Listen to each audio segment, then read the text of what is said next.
tous, je m'appelle Edith, je suis la fondatrice de Cap Opportunity et je suis juriste en droit des affaires depuis plus de 10 ans. J'accompagne les entreprises dans la mise en conformité de leur activité, c'est par des modèles de contrat, des modèles de CGV, la conformité du site internet. Et voilà, ce qui permet de sécuriser l'activité de l'entreprise. Je vais intervenir pour présenter un webinaire sur la question de l'encadrement juridique d'une retraite de yoga. L'idée de ce webinaire sera de comprendre pourquoi encadrer juridiquement une retraite de yoga est essentiel, davantage aujourd'hui dans un contexte d'évolution forte de ce marché, euh, avec des exigences légales évidemment, avec des attentes des participants qui peuvent, en cas d'insatisfaction, donner lieu à des réclamations, donc des risques pour votre activité. On verra aussi qu'en cas de manquement à la loi applicable à l'organisation d'une retraite de yoga, on se risque à des sanctions qui sont vous exposées à un an d'emprisonnement, 15 000 euros d'amende et la fermeture éventuelle de votre établissement, de votre structure. Donc, au cours de ce webinaire, nous verrons les conditions qu'il faut satisfaire pour organiser une retraite de yoga. Dans le cas où on coche toutes les cases, on verra comment encadrer l'organisation de cet événement. Donc, au-delà du fait d'être apte à le faire, comment l'encadrer, notamment avec ses partenaires, pour sécuriser son activité et ses clients. On fera par contre, préalablement évidemment, un petit rappel sur la nécessité d'être immatriculé. Voilà. Merci Edith.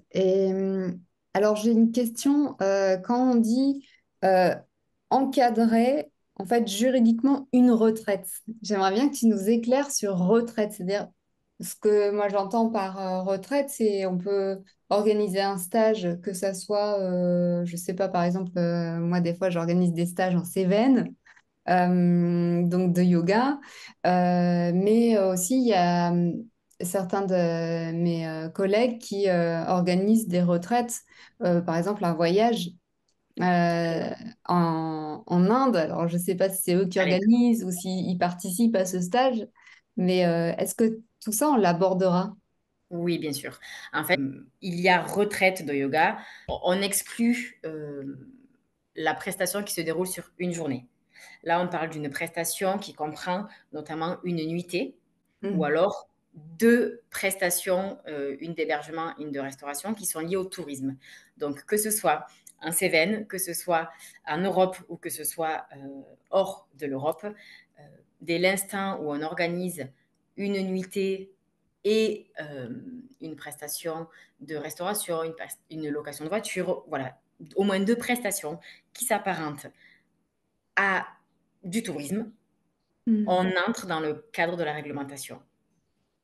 Ok, c'est intéressant parce que c'est vrai que on se rend pas compte de ça. Vous, ça fait un petit peu froid dans le dos ton histoire. Ouais, en fait, voilà, le code de tourisme réglemente en fait le tourisme. Pourquoi? En fait, vraiment, au fond, c'est dans un souci de sécurisation des clients. Parce que Mhm. quand on organise donc un voyage, un séjour touristique, on doit avoir une assurance particulière et des garanties financières particulières. Voilà, donc ça, c'est deux des points que l'on verra au cours du webinaire. Mais effectivement, que ce soit en Cévennes euh, ou au bout du monde, dès l'instant voilà, vraiment j'accentue, où on organise deux de ces prestations, où on propose deux de ces prestations, on tombe sous le coup de la réglementation. Et il ne faut pas croire que c'est parce que l'on scinde le paiement de ces deux prestations. Donc, vous allez payer, alors j'organise tout, mais vous me payez les cours de yoga et vous payez la restauration, enfin les repas au restaurateur ou au traiteur et la location de voiture au loueur de voiture, ça ne fonctionne pas. Dans la mesure où vous vous Mhm. organisez, même en essayant de scinder, on ne peut pas contourner la loi. Ok. Bon, de toute façon, pendant le webinaire, il y aura un espace, je me souviens, de questions-réponses Oui. à la fin. Donc, si vous êtes intéressé par ce webinaire, notez vos questions. Donc, bah voilà, je pense qu'il y a beaucoup de profs de yoga qui vont être intéressés de pouvoir, comme on dit, un peu rentrer dans les clous. Parce que c'est vrai que il y a voilà, il y a des lois et c'est plutôt sécurisant de voilà, les connaître, connaître Oui, le cadre dans lequel on va pouvoir voilà, naviguer. C'est pas parce qu'il y a un cadre qu'on est empêché de faire des choses.